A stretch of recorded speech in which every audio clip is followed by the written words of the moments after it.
I don't know how to do it. Dude, Merica is awesome. America! Our country's the best. It beats out every other country. Okay, Hey, it's Israel. okay. We Love respect you, Love Israel. We love you. America is awesome. Our country good. founded on religious freedom. Anybody can worship God freely under Judeo-Christian values. We have this awesome little piece of paper called the So Declaration of Independence. And on it says, we hold these truths to be self-evident that all men are created equal. They are endowed by their Creator with certain inalienable rights, and that among these are life, liberty, and the pursuit of happiness. It also says John Hancock. Or is it Herbie Hancock? John Hancock. John Hancock. Yes, Josh. Hey, no. It's really cool. Well, equality. Equality is an idea, and it's a word that you hear a lot today.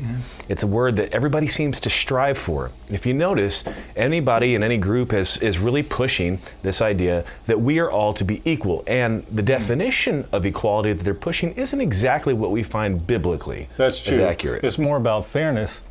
God says we are all equal in His eyes. We were created equal. He doesn't love one of us more than the other. It doesn't matter our skin color, our abilities. It doesn't matter if we were born different than someone else. We can't accomplish the same athletic skills as someone else. He loves us all the same. He does love us all the same, and if we were to actually strive for the idea of equality and what it seems like is being pushed today, wherein we are all the same, then you'd have a body walking around that's just a giant hand or just a left foot.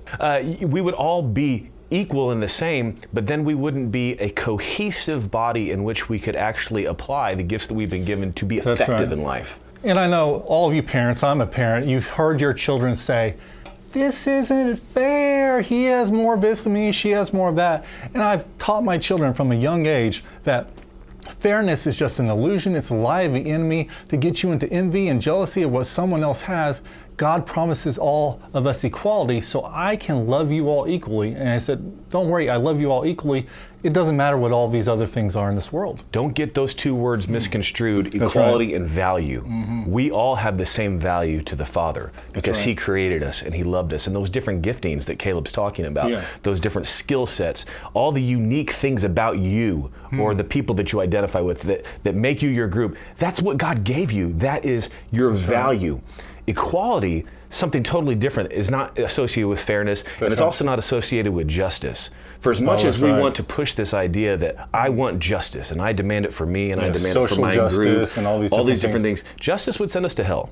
That's right. Let's be honest. If we all got justice, I mean, I'm going to lay it out on your table. That's right. We'd be in hell, eternal separation from the Father. In fact, it wasn't for His selfless act that was unjust to us and to Himself that actually bought us salvation. So that's not what we're looking for. That's true. We should be looking for the identification of who we are in Christ as believers. That's right. Yeshua did not promise fairness in this world. In fact, He promised the opposite, that evil would halt the progress of good, that we would be fighting injustice. But like Josh said, true justice is going to come finally one day when He rules on the throne, the millennial reign for 1,000 years. But when He does dispense justice and He rules with a rod of iron, we're not going to really like what that true justice is. The Bible tells us this much because sin will not be able to get that age of grace period that we have now. But we should live our lives with the understanding now, His kingship, His rule is the ultimate authority. If you submit to it now, you won't have a problem in the age to come. So, take your focus off yourself for half a second. God has your back. He loves you. He made you just the way you are. You are special and unique, irreplaceable. That's the focus you should take away from what we're saying. That's the focus you should take in life. Instead of trying to fight against somebody else or a system that you feel oppressed by or repressed by, take your focus off of that. I am the righteousness of God in Christ Jesus. I am wonderfully made, uniquely made. I'm the handwork of the guy that made everything. And He meticulously thought it out before He created the entire universe.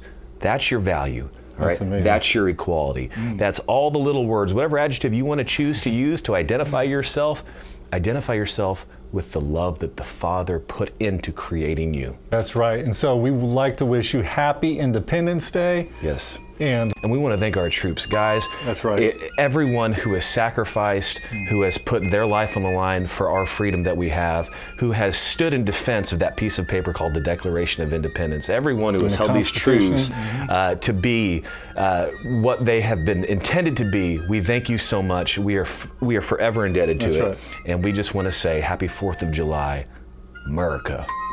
Merica! There's no A anymore. It's a Merica. big giant M and a hyphen.